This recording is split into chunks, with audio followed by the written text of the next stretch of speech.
Hey guys, it's Gorst again. 3.6 is coming really soon, so I've put together a little Winter Orbs guide for you. It's more of a map clearer, so it's great for a league starter. Can still farm boss pretty easily, Shaper, Guardians, all of that.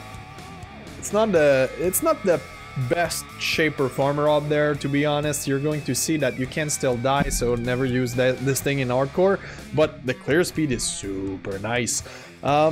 I've tested this thing extensively. I mean, I've tested all ascendancy, witches, assassins, everything. I've tested chests, I've tested all the weapons that you could build with Winter Orb. I've checked all the builds out there to see if I miss anything, and this is what I came up with, what was more efficient for clear speed and boss farming both in one. I've tested Blade Vortex, I've tested Cast when channeling, I've tested everything, okay? So if you've seen another build out there and you're asking yourself, well, which one is better? This one is, because I've tested it. It's 3.6 viable. This was recorded in 3.5, but I mean, hey, it's still gonna be viable in 3.6, it's the same thing.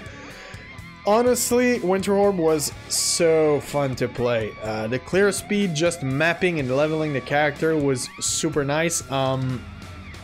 Most of the decisions I made, I was surprised because I've seen that most builds are using Impulsa with this thing. I see why when you're a witch you want to use Impulsa, but still, it's overkill for any build. I mean, why would you need Impulsa? Look at the area of effect of Herald of Ice and the clear speed of the projectile themselves. They make Impulsa irrelevant. You do not need the extra clear speed from Impulsa. It's retarded. You're going to waste a perfectly good chess piece for Impulsa. I don't think it's smart to do that. For honestly, for bosses,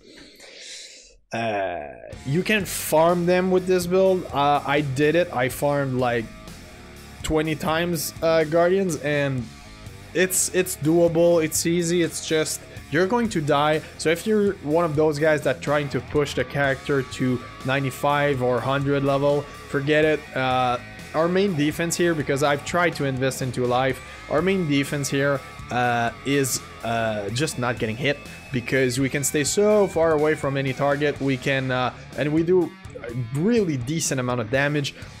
It's primarily our defense. It's just staying away from target and not getting hit. If you do get hit, you can take a hit with everything I will explain later in the build guide, but our main thing is just not getting hit by the target.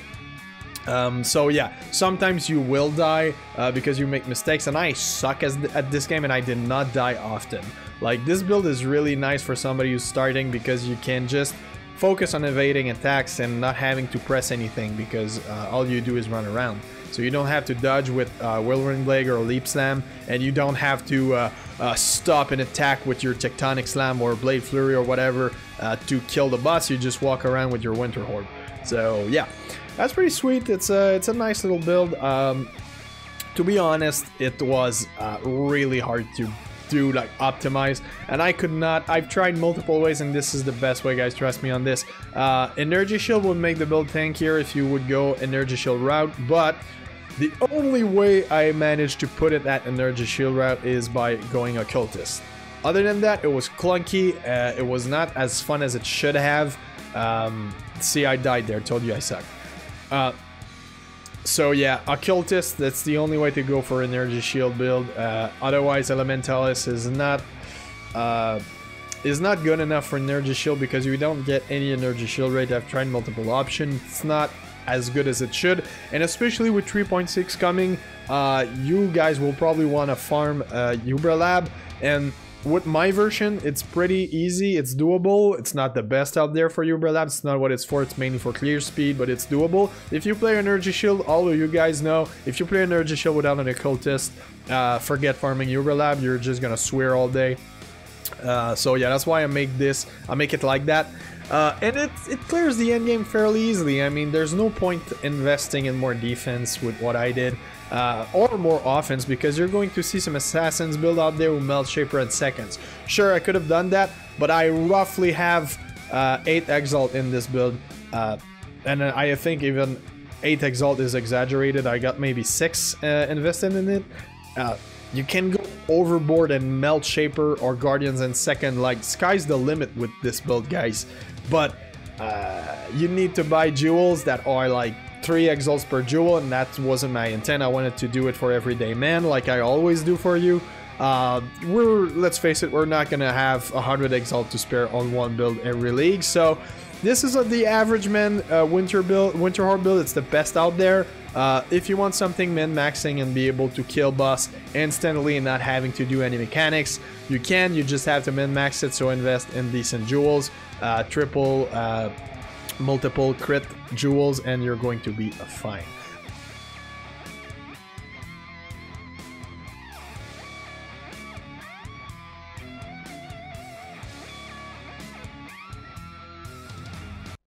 Alright, so we're ready for the actual build. So we're going to start with the items. Unfortunately, I tried multiple things and there is no going away from the void batteries one. If you're playing assassin and a spellcaster, it's just the best bang for your buck.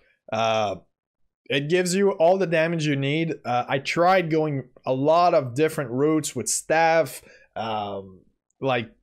unique multiple exalt staffs. I've tried other combos. I've tried everything you could try. I've tried 3 different ascendancies with witch and assassin, and this is the best for the entire clear speed and boss killing thing. So unfortunately, it's a void battery. I will, however, put in an example of mace that you could buy if void battery is too expensive early league, that will do almost the same DPS. So if void battery is something like 6 exalt, but you manage to get one of the mace I will show you for like 1 exalt, please do. The DPS difference is minimal, so go with what's the cheapest. All right, but I went for void batteries because the mace were a bit more expensive. 2 void batteries is what you need. For the gloves, we just go for a regular yellow pair. We try to cover all our resistance and life. A little bit of extra damage is if you can get the increased damage against chill enemies. It's pretty sweet. For the chest, you got 2 options there. If you're like me and you like to have your resist cover without having to struggle with jewels, you just buy a yellow 6 links that you get decent fire resist and a lot of health. That's your first option. If there's nothing available, I've tested a lot of the thing I recorded with Belly of the Beast, okay? It's going to do 2 things. Cover your health, so that's one thing. The other thing it's going to do is use our Blood of the Cowrie and upgrade the the rating at which you will get your life regen, all right? So Belly of the Beast is pretty sweet if you can't get a yellow one. Pandemonious. Not a must in this build, okay? Nothing in here is a must other than the ring. I will explain you why. But the Pandemonious is not a must until you get to in-game. In-game, you need everything I just showed you there to be smooth. But other than that, as long as you go up to tier 15, you don't need anything else, okay? You don't need all of that. But if you go over tier 15, you need everything in the build right now. Pandemonious, why? It chills, gets cold penetration. It's everything we need.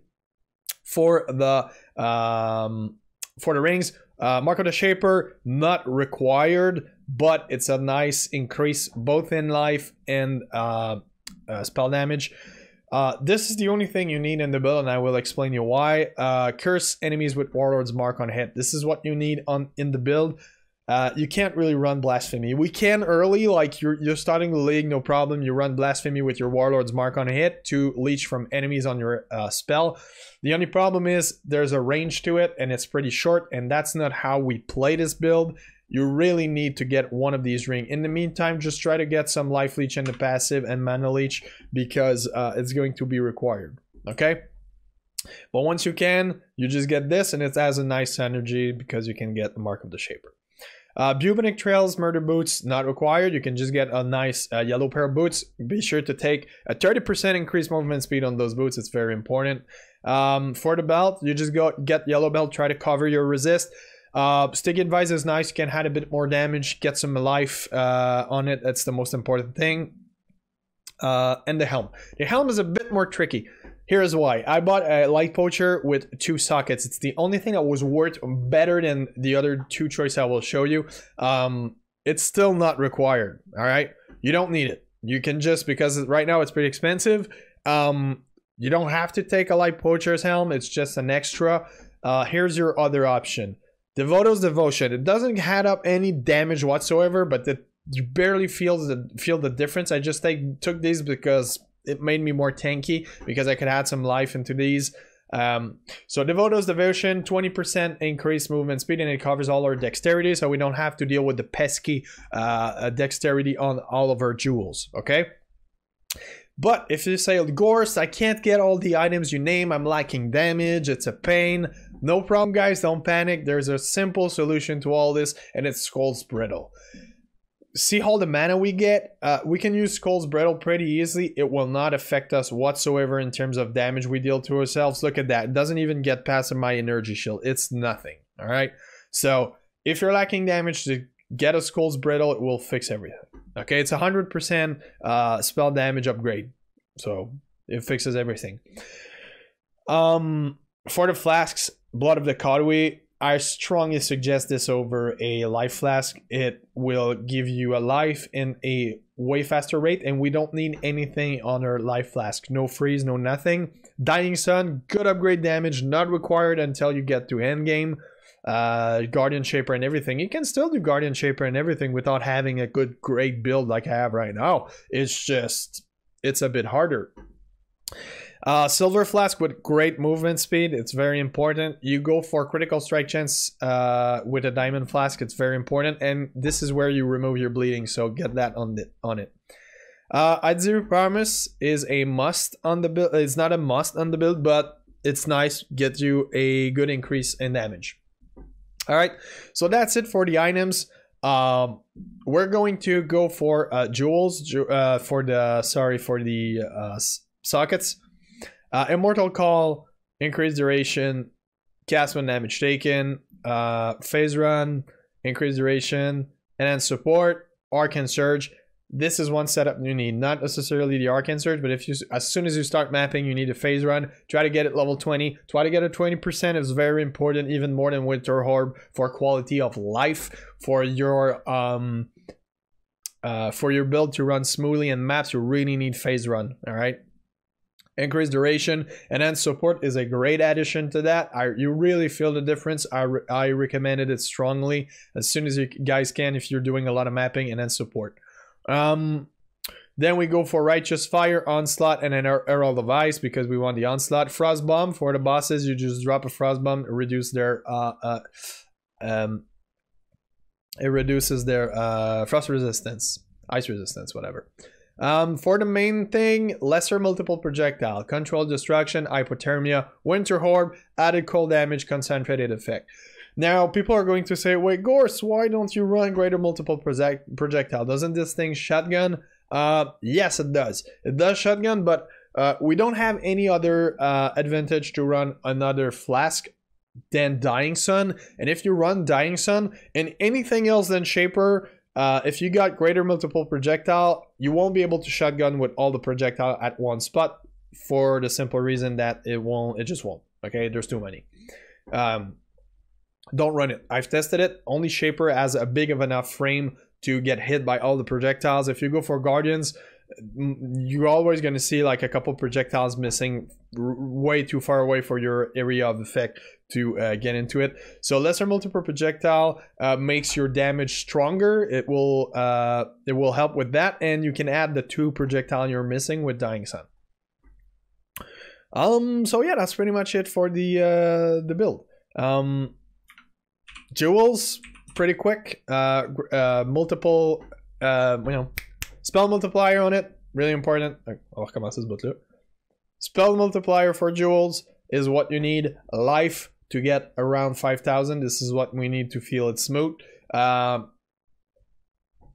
pretty much it for my choice. I will explain my passive choice real quick, because there's a lot of Winter Orb builds out there, and yeah, there's a lot of choice, and I will explain why this is the best one. I didn't go and pick up Heart of Ice because we don't need the damage penetrating cold resistance. It just won't feel. It just won't make any difference. I tested on Paceman. I've tried it on the character. you better just go pick other nodes. So that's why I didn't pick it, and the investment in point to go there is way too much. The other question people will have about this is why I didn't pick any area of effect. Okay, I didn't pick this one, and I didn't pick, where's the other one here? Why don't I pick these? Simple, you don't need it. You've checked the video. I didn't have them when I run them. When I run it, Herald of Ice is taking care of the clear. Like, the projectile have by themselves enough of an area of effect to clear any packs, and Herald of Ice is going to make sure to clear what's remaining. So it's a waste of points. Just don't. I've run it with, and I took them off, and I did not feel any difference in map. You saw the video. It maps super smoothly. This is just a weight of points. Don't use increased area of effect. You just don't need it with Winter Orb. It's not required. What's required though is increased scale effect duration. As soon as you start to run with Winter Orb, you need these. As for the ascendancy, well, this is why I chose Assassin.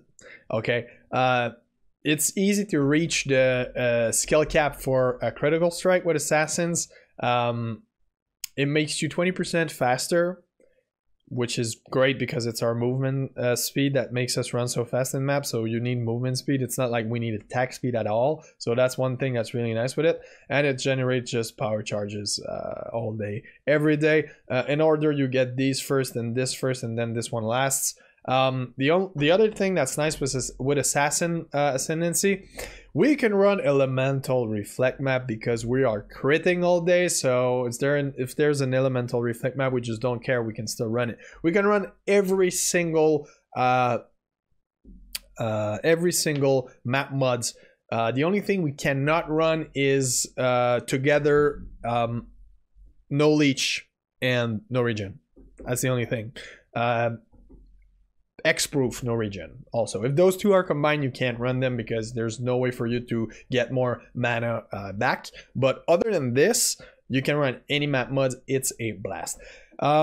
I also went for Mind Over Matter because we're not using our mana reserve. People might ask why. It's just because the increase in DPS we get from any mana reservation other than for Herald of Ice is wasted. It's zero, it's nothing, it's peanuts. There's no point reserving more mana, so why not use Mind Over Matter? It just will help us mitigate a lot more damage when we're getting hit by something really heavy. Bang! We take a hit on our mana, it covers us.